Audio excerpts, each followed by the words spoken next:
So I'm just going to repeat that. The first thing we're going to do when we meet is have the sport committees determine how many games are a minimum. And traditionally, basketball, boys and girls, has been around 18 games, while hockey's been around 16. But the sport committee will do that as one of their very first things that they do when we meet in the coming weeks. And then once we get through the realignment, we'll talk about the schedule. So individual schools will have the opportunity to say, I'm in Division One. I want 80% of my games assigned by the league, and I want those games to be versus Division One teams. Or they'll have the opportunity to say that they want 50%. And the 50% is really aimed at those schools who don't feel like they're placed in the wrong division. Okay. And I'm going to switch over to our second document. Let me just make sure. Yep. So this is the flexible regular season scheduling model that we shared. And the main reason that we're going to this in some sports is because we've seen about a quarter of our teams who feel like they are misplaced. And we've also had just under 20% of our teams have under a 15% win percentage. So we're really trying to have an answer for those schools who feel like they're misplaced. All right. And allow them to determine more of their regular season schedule and allow them to get back to traditional rivalries, whether you're in the East Bay, whether you're in the Northwest, no matter what division you're in, you can schedule games that you want to play rather than us forcing you to play 18 or 16 games versus teams in your division.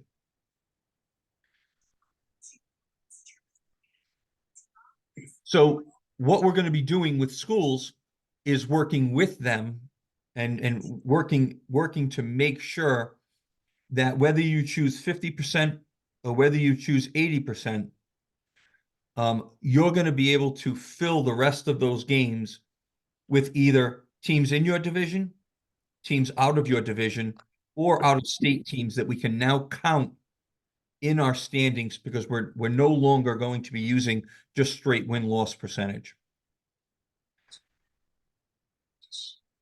All right, and like I said before, there's a number of reasons, number of options for teams, whether it's a traditional rivalry, competitive rivalries. You can go into multi-year agreements now, geographical rivalries, whatever it is, however you want to determine your schedule for a portion of it, you'll now be able to do. And a lot of our processes for the postseason are going to be relatively the same. Okay, like I mentioned before, we're gonna if we have if no matter how big your divisions are, 70% of the teams in that division are going to make the playoffs, 80% in Division One. All right, and there are a few exceptions there, hockey being one of them, but that's just because of the limited number of teams. So we're going to ask if you're in and I'm just going to go to here it is right here. And I'm sorry, it's sideways right now. But if we take basketball, for instance, basketball is a 22 game cap. If the sport committee designates 18 games as the number that you have to get to, if you choose a 50% schedule, we're going to give you 9 of those games for teams in your division. If you want an 80% schedule, we're going to give you 14 of those games. So basically, every school is going to have a portion of their games, no less, if we're talking about basketball, no less than 4 games that you have to find on your own. And that number will get you will bridge the gap from 14 to 18.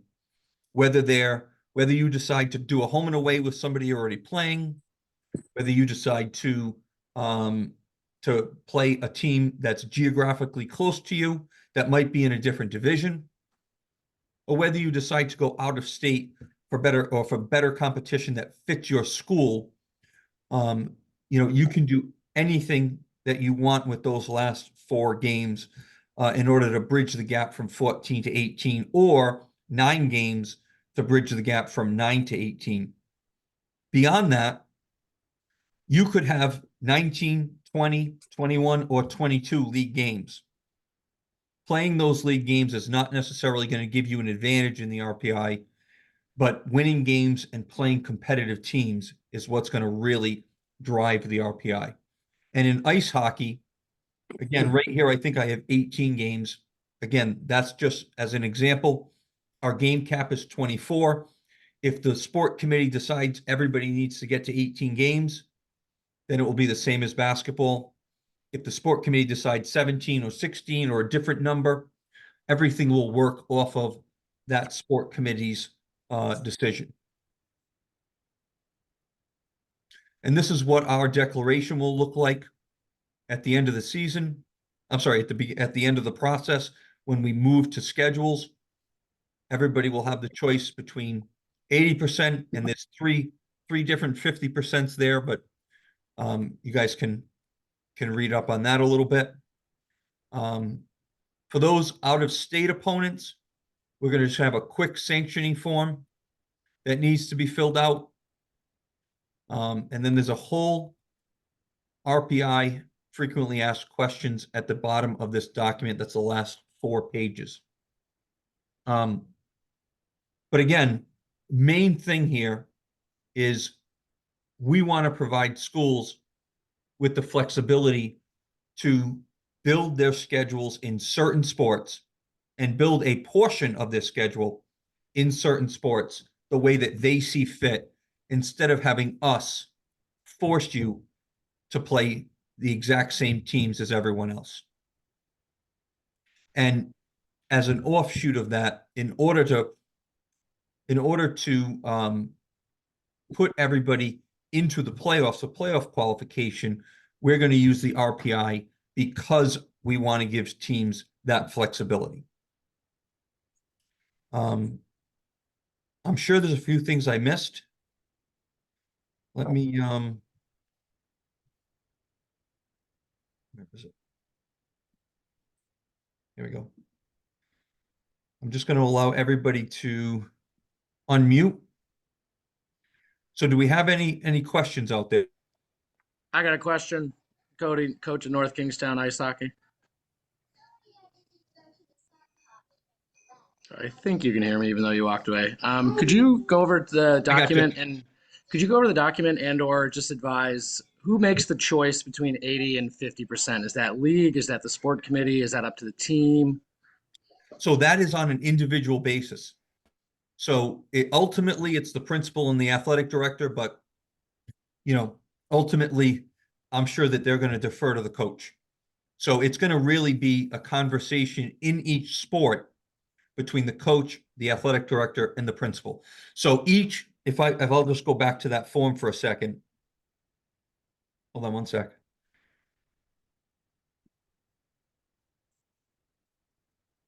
So this is the form that everybody will get. And again, I apologize. It's not sideways, but this is the form that everybody will get. Your athletic director will get it. He'll put, in your case, North Kingstown. And again, this is the fall one, but we have a winter one as well. And it will just say, in our case, it will just say boys ice hockey, girls ice hockey, girls basketball, and boys basketball. And you'll have those same 4 choices. 3 of them are 50% with a little bit of adjustment. Each one of them is a little bit different. And then 80% is the 4th. So your North Kingstown ice hockey program will have the opportunity to select 80 or 50, regardless of what anybody else in your division does, and regardless of what the other teams in North Kingstown do. Does that make sense? That was flawless. Thank you very much. I don't know about that. What other questions are out there? Tom, it's Jamal Gomes from Hendricken. Can you hear me? I can hear you, Jamal. So, Tom, 2 quick questions.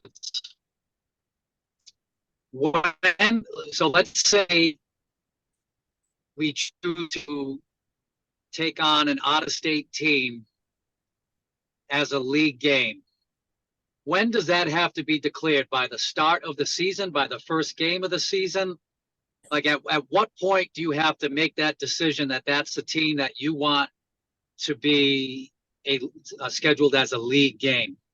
Sure. So I'm gonna take a step back just so everybody understands.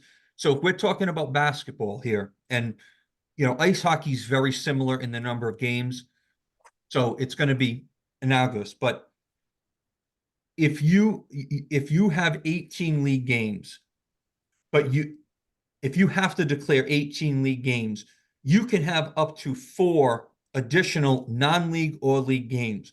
So the question Jamal is asking is, if he only wants 18 league games and he wants the other 4 to get to 22 to be his non-league games, and the difference is that league games will count towards playoff qualification using the RPI, and non-league games are excluded from playoff qualification, and they will not count towards the RPI. So Jamal, I can just say it to you this way. For the fall season, we set August 1st as the date where you have to have everything declared. So I would anticipate something close to November 1st as our date for winter. We have not set that date yet, but that will be right around there. It might be a week or two in either direction, but we need everybody to declare which games are going to be league games by that date. Okay, and after that, we're not going to have any switching. You can add non-league games at any time, but we can't have teams adding league games, switching non-league games to league games for an advantage once everybody sees the full schedule. Gotcha. And the other reason I was, thinking like that is also, some schools may play in tournaments, for example, Christmas tournaments. There might be 8 teams in that tournament, and you don't really know who you're going to play. Mhm. You know what I mean? So sometimes, so I guess what I'm hearing is you probably have to choose a tournament like that as non-league games. Yeah, and I think when you have something like that, when it's a tournament that is not, when the opponents are not predetermined, I think you probably just want the entire tournament to be non-league. So if you don't know you might know who your first 2 opponents are, but you don't know who your third and fourth are, you might want to just turn the entire tournament into non-league so that you're not having to wonder, which ones are going to be league and which ones are going to be non-league. All right, that's fair. Thank you. Yep. I did just want to go to one thing. I want to just share this. All right. So this is our boys basketball homepage. And this is true. This Max Preps RPI link is on every single one of our pages. So if you go to this, it's going to bring you to this page right here. And we have the RPI working for boys and girls basketball, and I believe boys and girls ice hockey as well. So you can see, and this is for this past season, so you can see exactly what the RPI would have looked like in any division and in the entire state as well.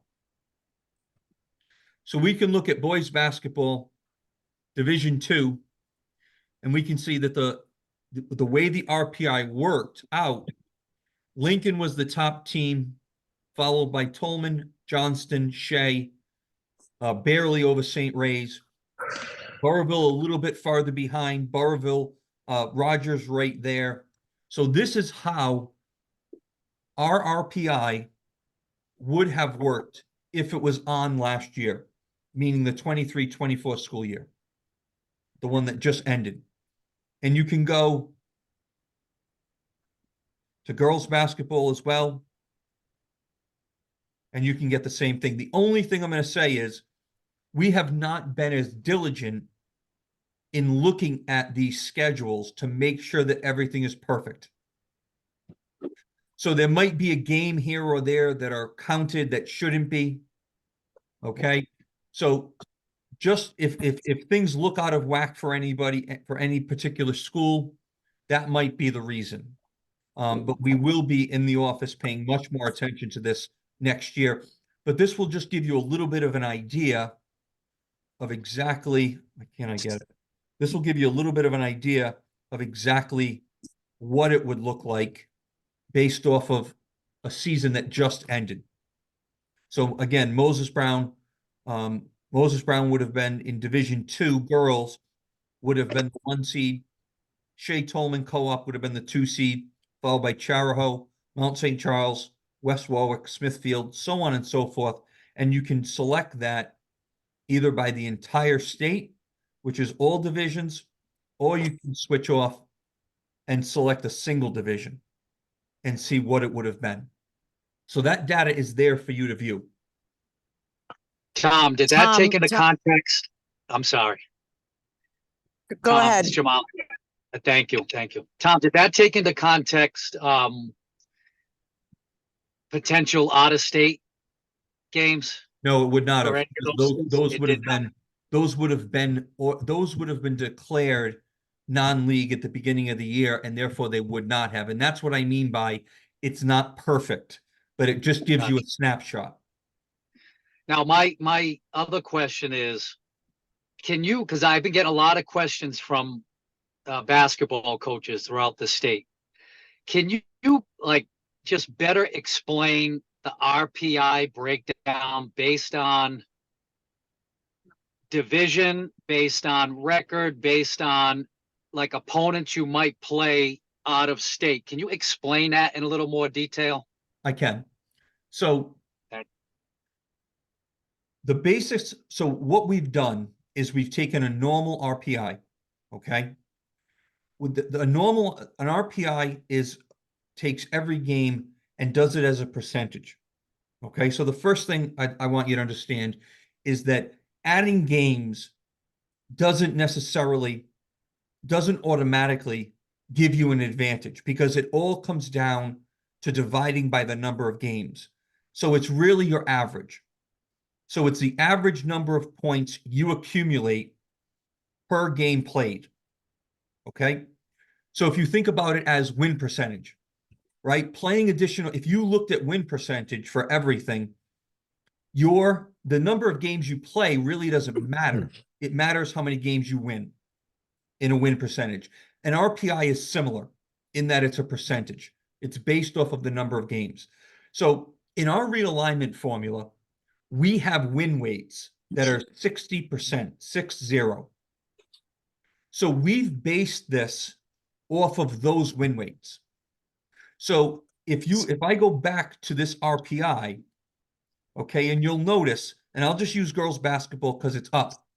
Narragansett is the top team in Division III.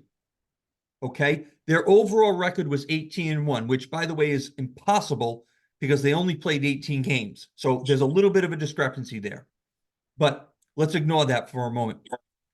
Division, the most points you can get, a perfect RPI score in Division I is a 10. Okay. So North Kingstown earned 6.5, okay, an average of 6.5 points per game that they played. Okay. And again, they were 18-4, which means we're counting some probably playoff games in there. But again, that's something that we'll clean up next year when we have the RPI in place. Okay. So out of 10 points, North Kingstown earned 6.5 points per game. All right. Now, when you drop down to Division II, we take those 10 points. Okay. Oh, hold on. It didn't go.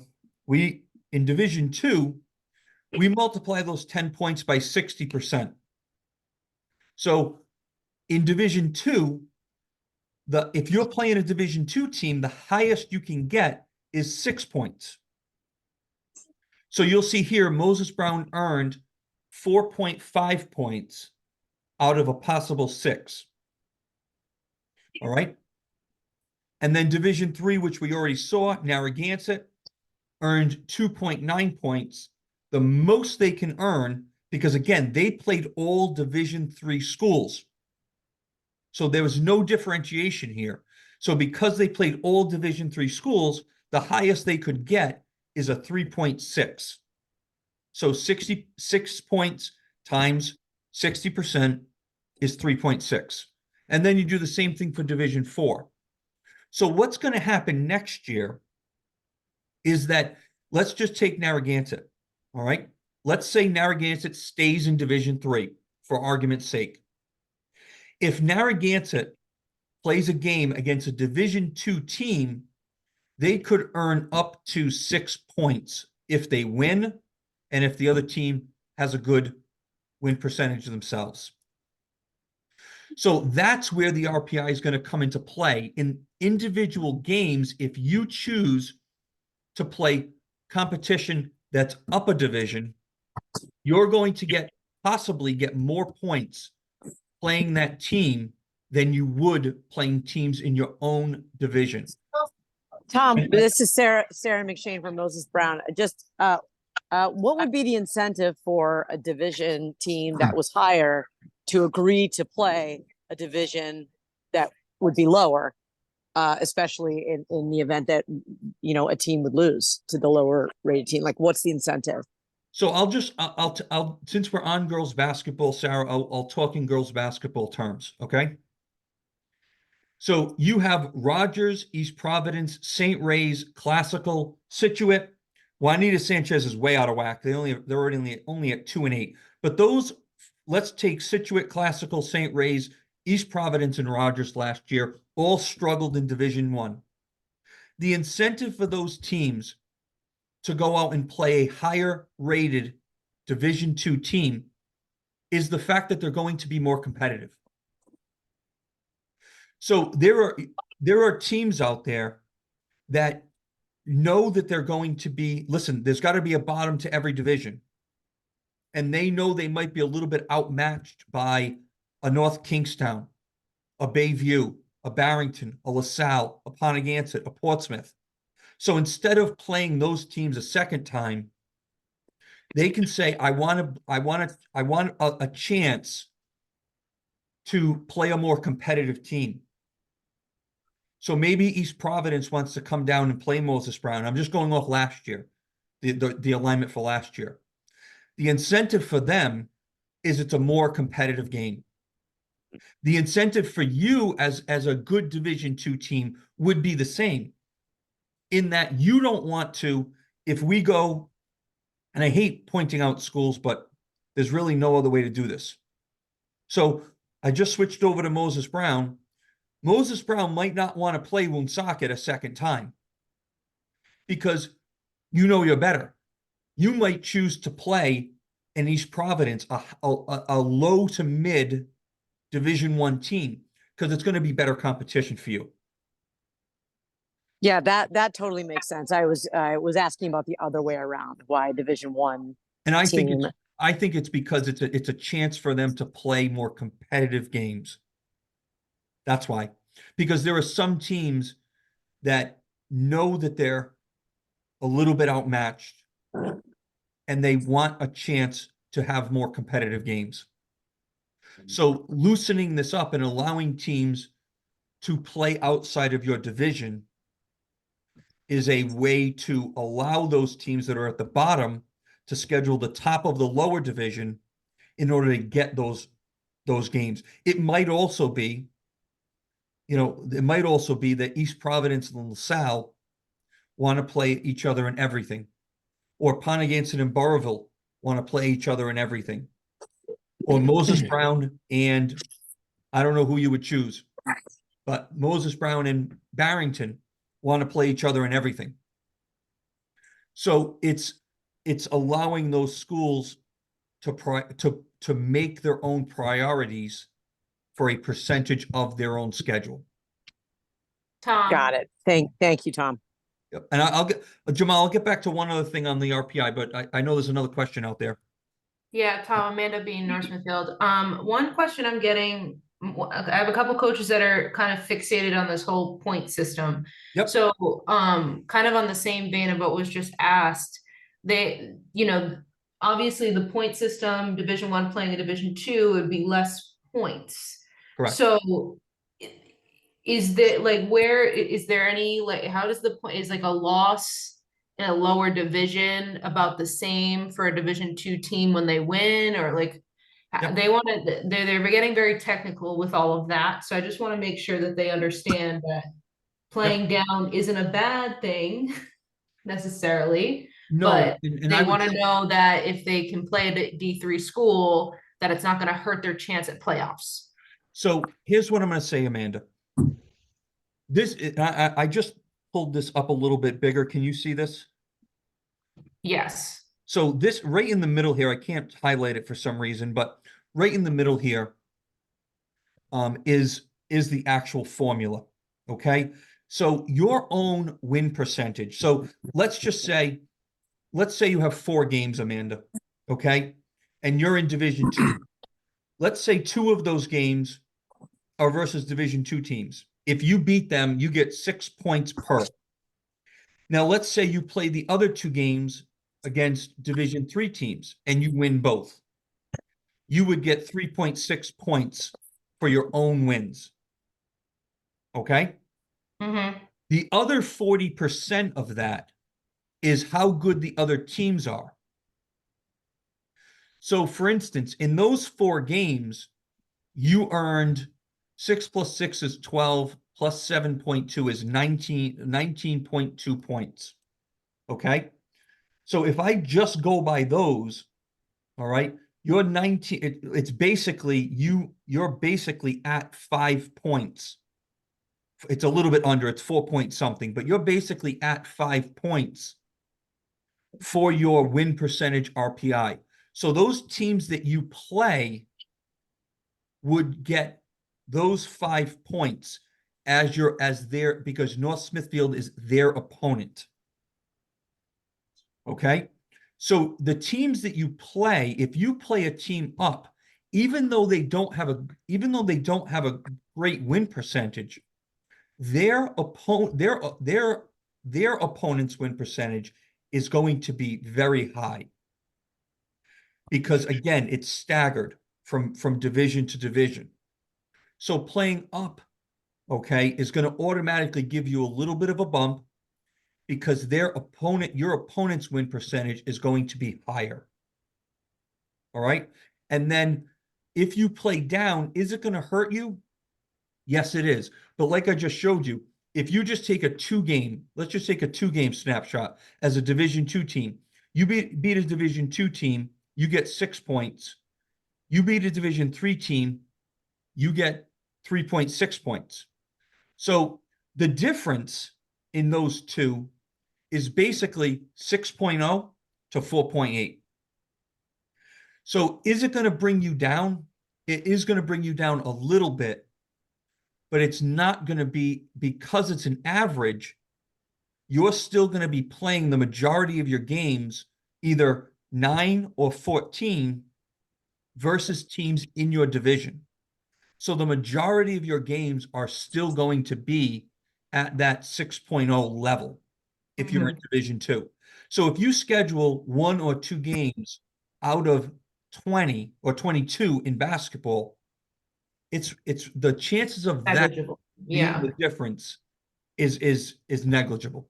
Okay. It's No, really not. Now, if you play the worst team in the state in Division IV and you're a Division II team, well, that's going to have a detriment. That's going to pull you down. Sure. Okay. That Hey, makes sense. Tom, Dave Tober, NK, can you hear me? I can, Dave. Quick question regarding RPI and out-of-state teams. Yep. And it might be in the frequently asked question portion, but how do we determine the RPI of teams out of state, and so we can assess whether that's a good play for us or maybe not a great play for us? Sure. And I'm just answering, I'm going to answer that in 1 second. I'm just answering one question in the chat about the win weights. But so Dave, that is in our packet.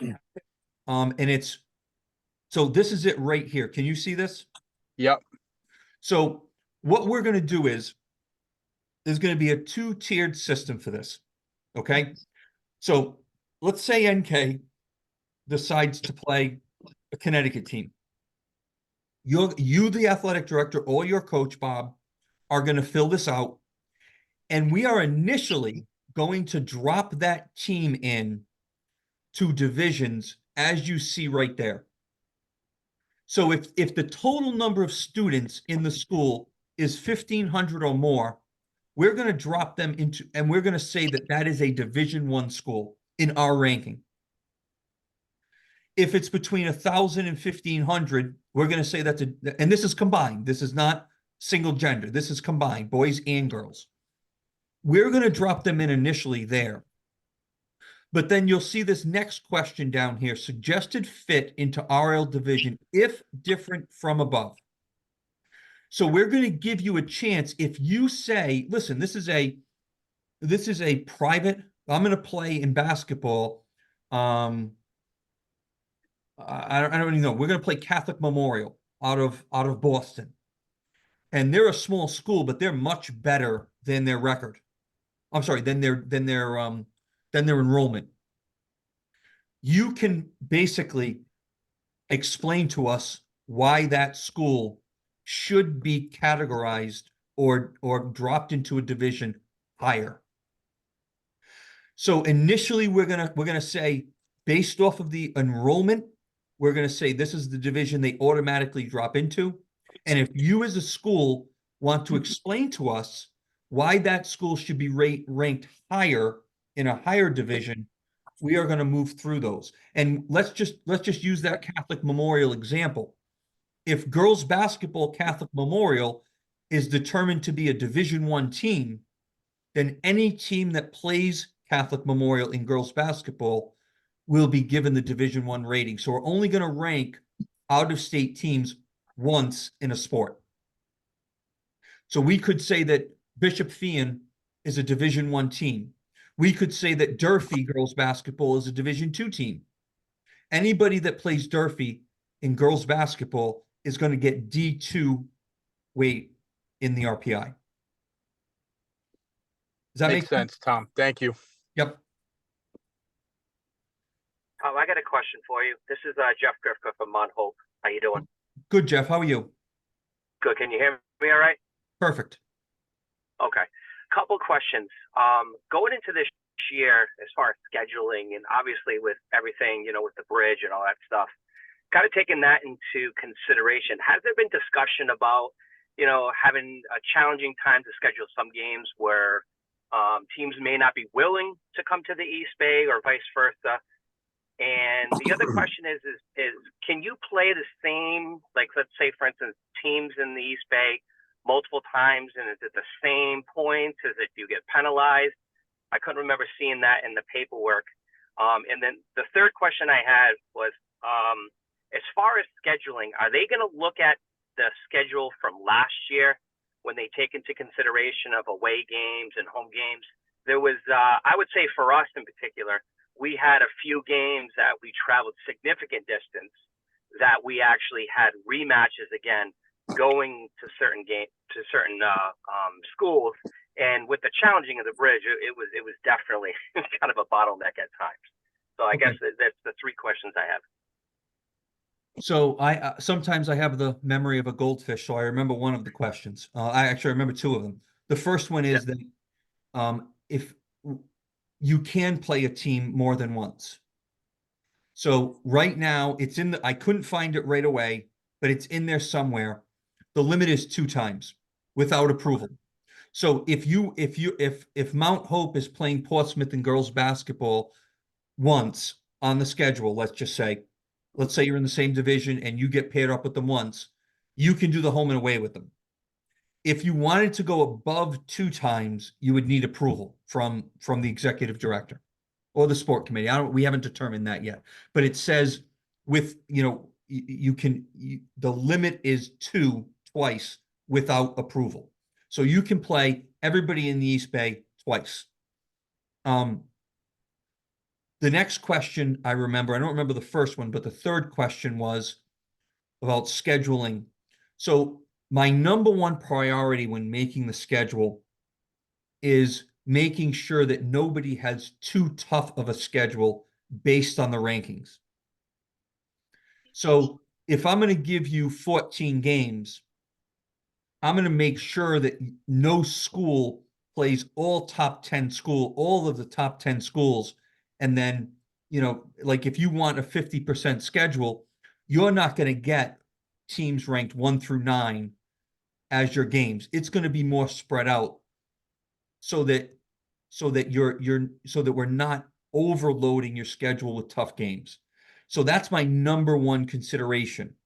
As far as the home and away, in the past, I have not, for the fall, I did not really look at that, except I did look at to make sure that there were, like, we're not, to make sure that we're not having too many games with, like, we're always going to have, unless there's an odd number of games, which there shouldn't be, we're not going to look at, we want to make sure that there's the same amount of home games as away games, but I really haven't looked at crossing the bridge, but that's something I can take into account going forward. Yeah, I just know we start thinking about whether it's going to be 80% or 50%, trying to schedule some of those games may be a little bit challenging when it comes to getting and finding somebody that's willing to come to an East Bay team, Yep. Given the fact that, we need to balance it out. You know what I'm saying? I do. And I think, and now I remembered your first question. While I think that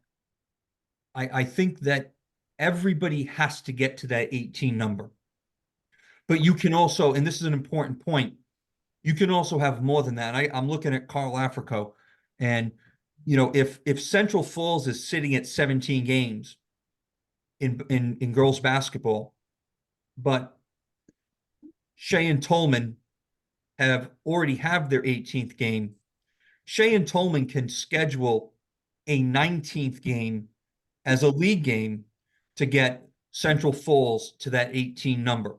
So you can have 18 in basketball and in hockey up to 24, but in basketball you can have 18, 19, 20, 21, or 22 league games.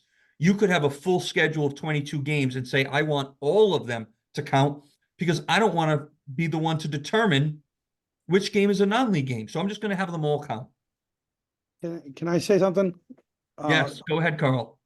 I just because I'm on both sides of this coin from soccer. I just went through this. So just a couple to the coaches out there.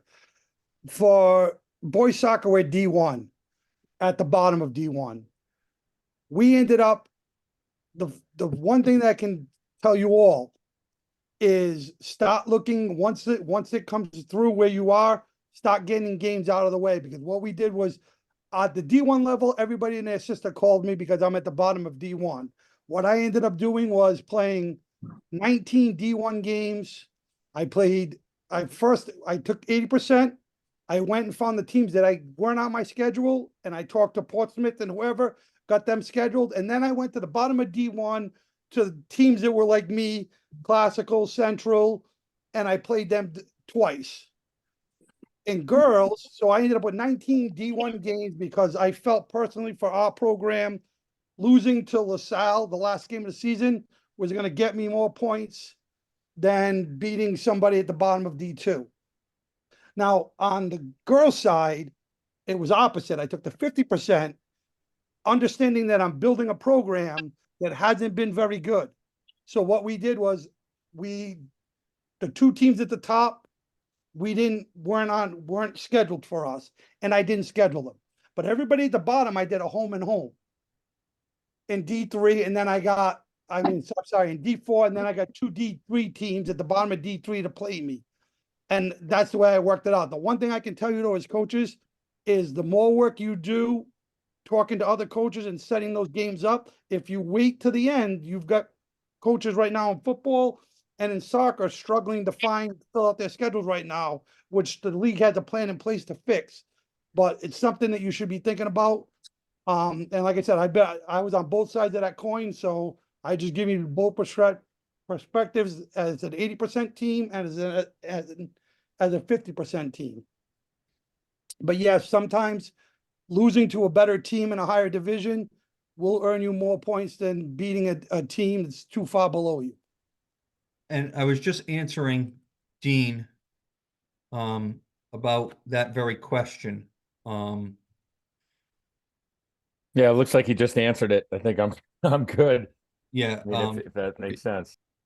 yeah, I'm just putting it out there. So, and Dean, I can't say for certain, but the question is as a D2 team, is losing to a D1 team worth as many points as beating a D2 team?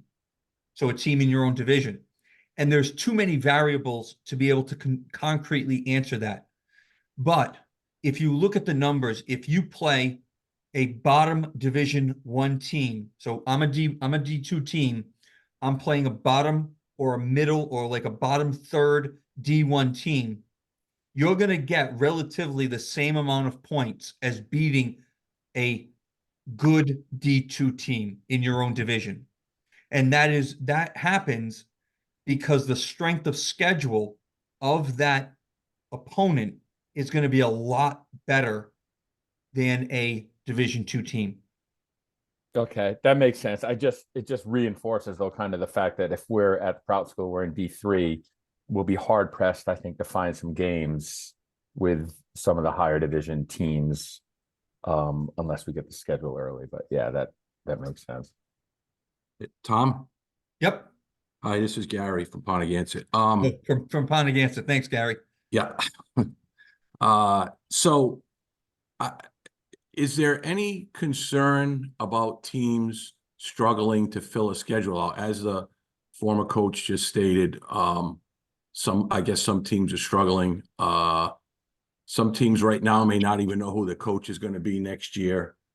And then depending on how many teams take the 50 and 80%, scheduling 9 games. I had a hard time scheduling 4 games. Mm-hmm. Scheduling 9 could be difficult. And if you don't get on it quickly, what happens then?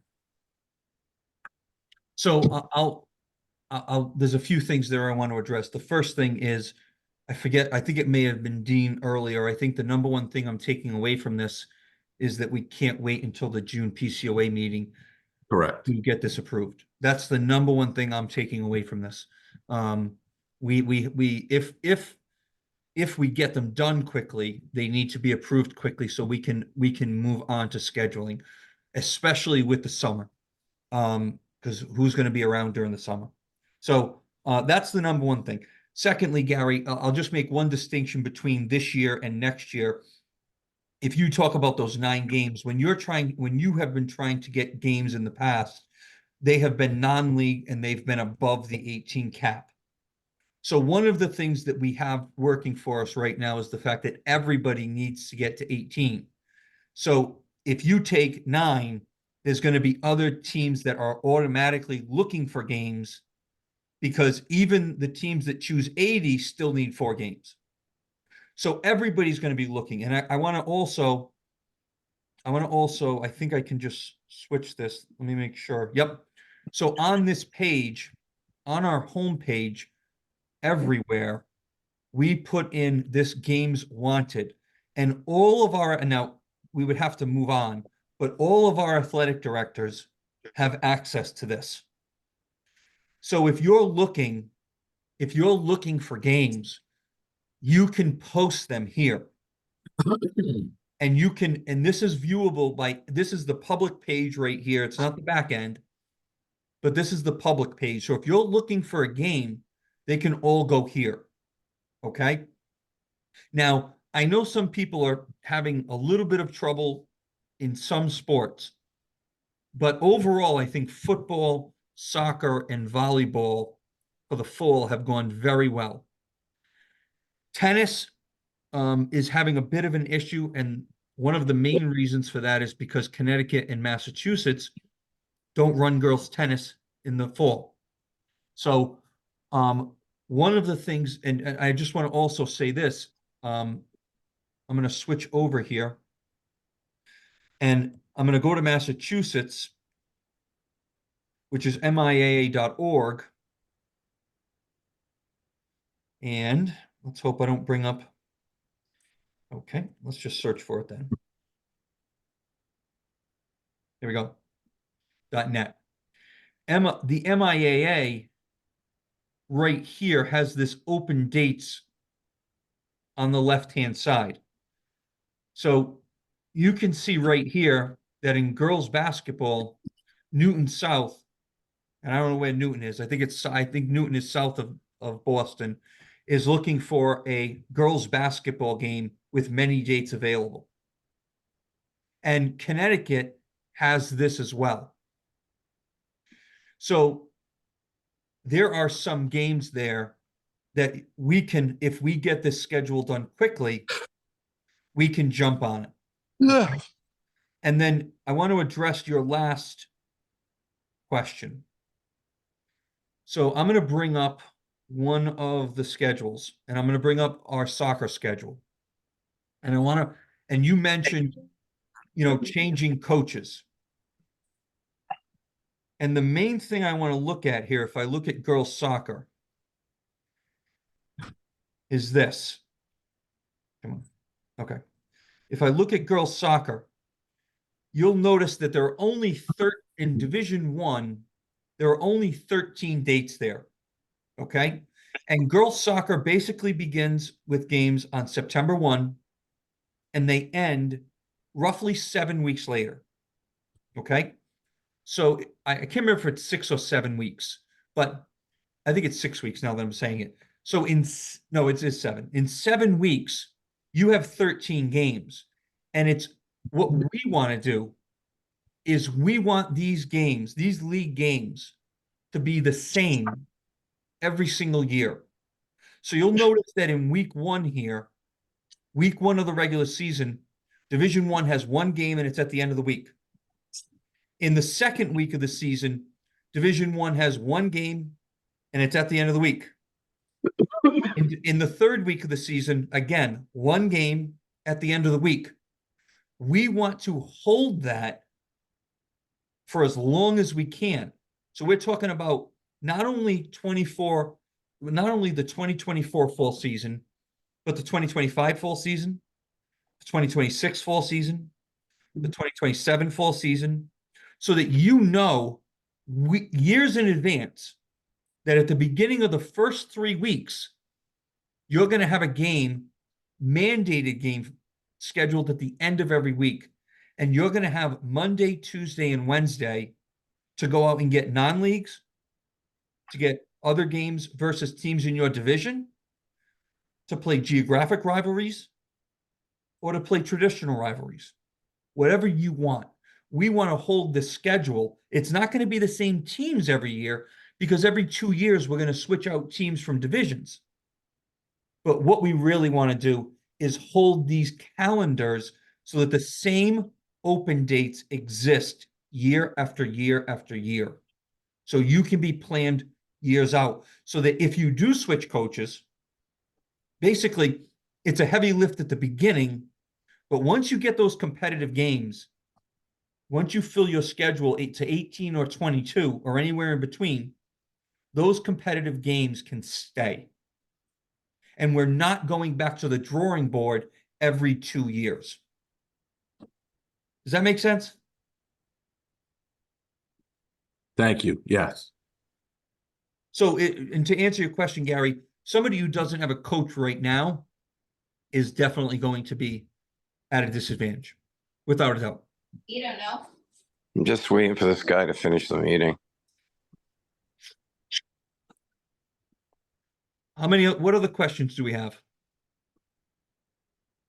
Hey, Tom, Bob Simeone, NK, how are you? Good, Bob. How are you? Good. Hey, so realignment, how are they gonna come up with the new realignment? What formula are they using for that? So the rankings were sent out a few weeks ago, at least a week and a half ago, or maybe last week. So the entire all of our athletic directors and the sport committees received those. Yep. So if you want me to, I can certainly send it to you tomorrow. No, that's fine. I just want to But- know that. My other question is, and someone asked the question before, and I did hear the answer, but if I'm trying to fill 4 games and the teams refuse to play me, does the league step in and say, you have a bye that week, they have a bye that week, you got to play them? So Bob, I'll explain it this way. I'm not going to answer your question directly, but I am going to answer it. If there's a team in our league that is unable, that, on December 2nd of 2024 doesn't have 18 games, that's a loss for us. Yeah. So we're not going to, I don't know what we would do, but we're going to help in any way, shape, or form that we can help. Okay. So, and what we need communication and we need time. Yep. So if anybody's having trouble filling their schedule to the required number, we have a number of things like I just showed, our games wanted page, the MIA, the Massachusetts game wanted page, the Connecticut game wanted page. We will help, because if anybody can't fill their schedule, that's a loss for us as well as a loss for the school. And we're going to make sure that those things don't happen as long as we have enough time to deal with it.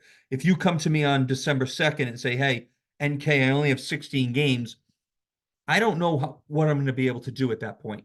But if you're talking to me on June 1st and you're having that issue, or July 1st, now we can do something. Now we can fill it. Now we can go out there, we can talk to athletic directors, we can talk to principals, and we can get you to that number. Okay, thanks. Yep. All right, any other questions? Dave Yeah, Campbell, actually, Dave Campbell, I will send those documents out to everybody tomorrow. Tom, I've got one question for you. Yep. When will co-op teams be finalized? So for scheduling and everything else, because there's, according to what I'm hearing, there's a bunch of teams that will need to be co-oping or trying to break out of co-ops and so forth. So that's going to determine scheduling and all this as well. So I'll say this: we have a list of co-ops up and out. As far as breaking co-ops are a 2-year agreement. So we don't break co-ops. So we would have to have every single team in a co-op agree to break it, and we're actually going through that right now with the team in soccer, where one team can't go on their own, and another team wants to break out of it, and it's a 2-year binding agreement. So they're stuck with the co-op. So the only co-ops that are going to be looked at are those that need to be re-upped. And we have a list of those, so we can do, we can look at those when we meet as an ice hockey committee, and also, and it's more prevalent in ice hockey than any other sport, but Right. in all sports, we will know which ones are coming up, and we can have some conversations during the process with those schools that are up after this year. Okay, thank you very much. Yep. And I will also to answer another question, both of these 2 videos will be shared as well. So both of the videos and both of the documents will be shared by Friday, I'll say.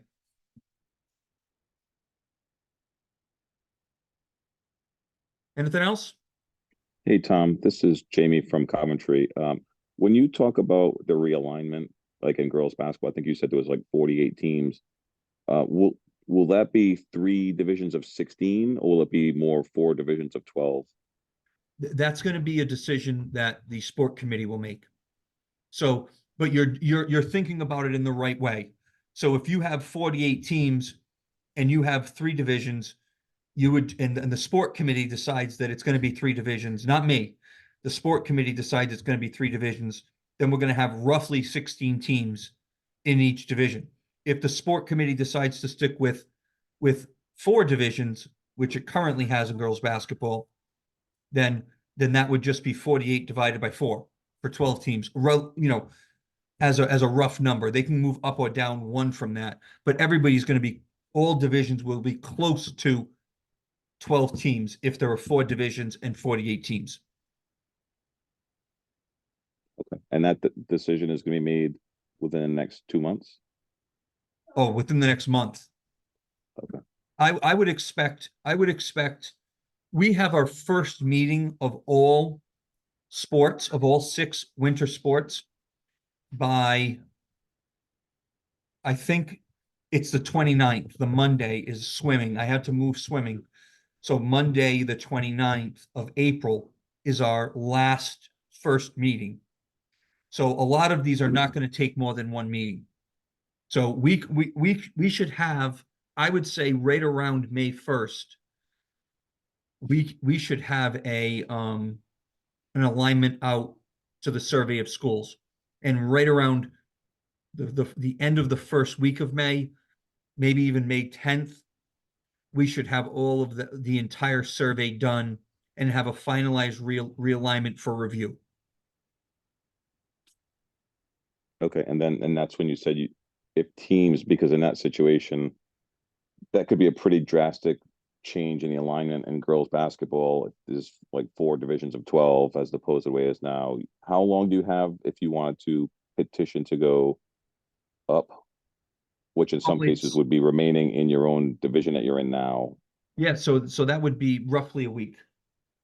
So we give roughly, 5 to 7 days, if we release it on a Monday, we'll ask for it by Friday. If we release it on a Thursday, the survey of schools, we'll ask for it by the next Thursday or Wednesday. It's a 5 to 7 day turnaround for each one of these. Once we get to the survey of schools. Okay, thank you. Yep. All right. I got one more question. Sorry. I know you're trying to end this one. No, that's okay. That's okay. Quick question. Well, actually, 2-part question. One, you had mentioned tournaments, like holiday tournaments and things like that. So we do have the option to, if we would like to make a holiday tournament game count towards like the quote unquote league games or like those points. We do have the option, correct? Correct. So if I'm in a holiday, so Tolman's Division II for boys basketball, we're in a holiday tournament with 2 Division I teams, and we happen to play those 2 Division I teams, we would receive a whole point for beating a Division I team, correct? Correct. All right. Second question. So playing off of that, say we're a average to middle of the pack or good Division II team, and we're looking to play. If I took the 50% and I was looking to schedule a good Division I team, what would incentivize that good Division I team to play a good Division II team?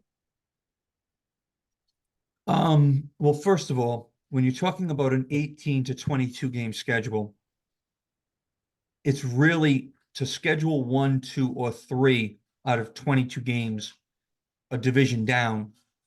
It's really not going to have that much of an impact. So that would be the first thing is that Division I team is, they're playing a team that they should beat. All right, they should beat. If you're a good Division I team, you should beat a good Division II team, and it's not going to really hurt your playoffs. Is it going to drop you a little bit? Yes, but when we take 22 games into consideration, it's really going to have an insignificant change in your RPI. So that's the first thing. And the second thing I would say is just because if you're playing in a holiday tournament, it's got to be either a traditional rivalry, a geographic rivalry, or a competitive rivalry. So, I think if it's Tolman or Shea playing St. Ray's, you'd have to work it out with the other team, but you certainly have the option to do that. And I think there are incentives there for a good Division I team to play down. You know, some of it might be just to get that 18th game in. Okay, and just to kind of follow up on the tournament one. So if we were doing it over a holiday tournament, would both teams have to agree to count that as a league game? Yes. It Okay. has to be a league game for both teams in state. Yes. Okay. All right. Thank you. Yep. There's a question there about having to count. If you already have your 18 games, you do not have to count any more than that. So if you have a Christmas tournament in basketball or hockey, and you already have your 18 games, or in hockey, your 16 games, you don't have to count anything. Once you have that number, 16, 18, whatever it is, everything else can be non-league.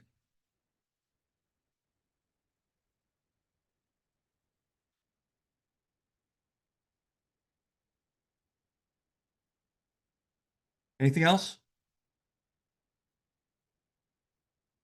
All right. I'm going to stop recording.